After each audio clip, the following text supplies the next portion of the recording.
Dalam Bapa dan Putra dan Roh Kudus. Amin. Allah Bapa di surga, kami ucap syukur dan terima kasih ya Bapa. Kami kau ingatkan bahwa Yesus lebih daripada segala tokoh besar manapun. Bantu kami ya Bapa untuk menjadikan Yesus sebagai pusat, sebagai center, sebagai jiwa dan roh kami. Dan bantu kami untuk mengenal Dia lebih dalam.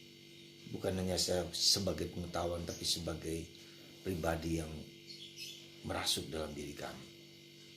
Terpujilah namamu kini dan sepanjang segala masa. Amin. Yesus mengecam orang Yahudi dengan mengatakan angkatan ini adalah angkatan yang jahat. Karena mereka minta tanda. Yang ada di sini lebih besar daripada Yunus. Yang ada di sini lebih besar daripada Salomo. Tanda Nabi Yunus adalah tanda di mana dia dilemparkan ke dalam laut, masuk ke dalam perut ikan, dan 3 hari kemudian ikan itu memuntahkan. Suatu simbolisme tentang penderitaan, wafat, dan kebangkitan Yesus. 3 hari. Itu tanda Yunus. Dan tak akan diberikan lagi selain tanda Nabi Yunus. Yang kedua, Ratu dari Selatan, Ratu de Sheba, datang kepada Salomo untuk mendengarkan hikmat Salomo. Padahal yang ada di sini lebih besar daripada Salomo. Lebih besar daripada Yunus. Yesus heran. Dan itulah yang menyebabkan Yesus mengatakan angkatan yang jahat. Karena mereka minta tanda. Mungkin tanda ini juga bukan hanya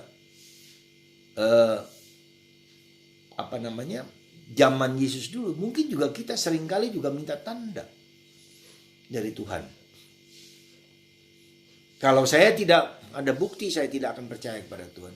Yesus sudah memberikan tanda itu. Penderitaan, wafat, kematian, dan kebangkitan itu tanda yang paling besar, yang tak perlu dikatakan. Dan tanda lain, tanda Ekaristi. Yesus mengubah roti menjadi tubuh Kristus. Kita masih ingat di Lanciano tahun 591. Seorang pastor yang ragu-ragu bahwa itu sungguh-sungguh tanda Yesus. Lalu ketika roti itu jatuh menjadi daging yang sampai sekarang masih ada di Lanciano, Italia. Dan ada dalam Monstrans. Tahun 1961 daging itu dicek. Itu mirip dengan hati manusia. Golongan darah AB. Golongan darah Yesus. Ada banyak mujizat Ekaristi yang luar biasa. Itu tanda. Jadi setiap kali kita merayakan Ekaristi, kita merayakan mujizat Tuhan yang terindah. Kalau kita mau minta tanda apa lagi? Tanda yang kehidupan kita, banyak orang disembuhkan dari segala macam penyakit. Apapun juga, Yesus memberikan mujizat. Ya, orang mati dibangkitkan. Ya, orang sakit apapun, kusta disembuhkan.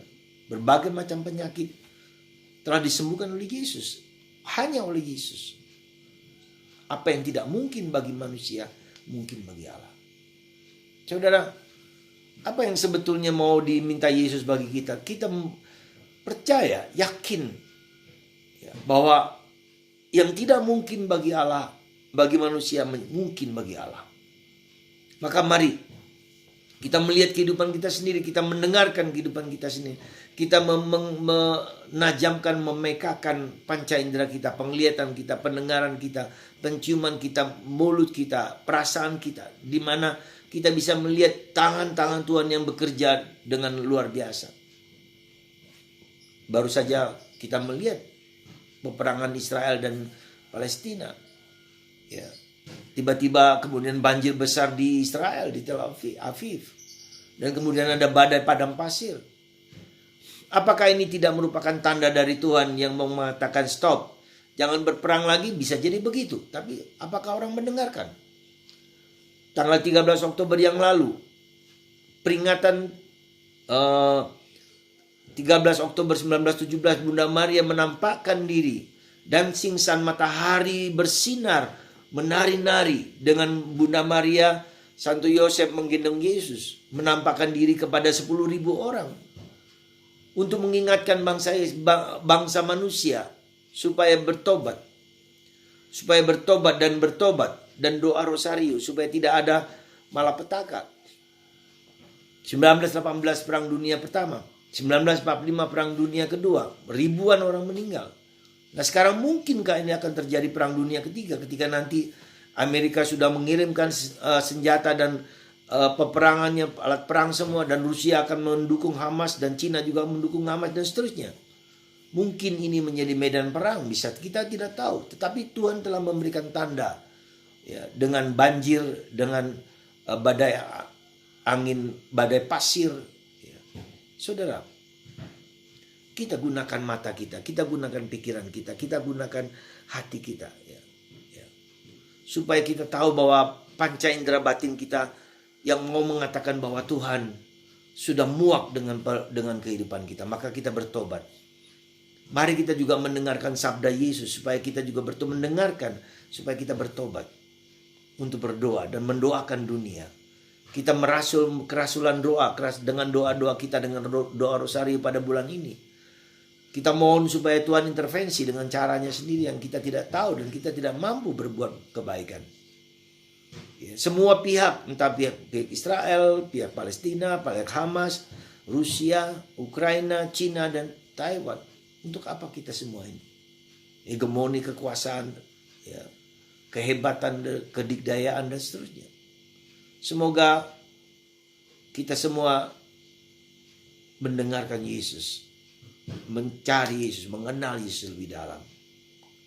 Dengan cara kita sendiri, dengan membuka kitab suci. Maka saya minta kepada Anda kalau bisa, bacalah Injil setiap hari dari Ruah. Tidak hanya sekali, 2, 3 kali, 4 kali, dan seterusnya sampai 5 kali kita bisa merasakan bagaimana Yesus seperti marah kepada orang-orang Yahudi yang meminta tanda. Mungkin kita seringkali juga minta tanda. Karena itu mungkin juga kita disebut menjadi angkatan yang keras kepala, angkatan yang jahat. Karena kita tidak melihat tanda-tanda yang Tuhan telah berikan kepada kita dan kita tidak percaya. Mungkin juga begitu. Pertanyaannya begitu. Kita ingin disembuhkan, tapi Tuhan sudah memberikan tanda-tanda kepada kita, tetapi kita tidak peduli. Bisa jadi begitu.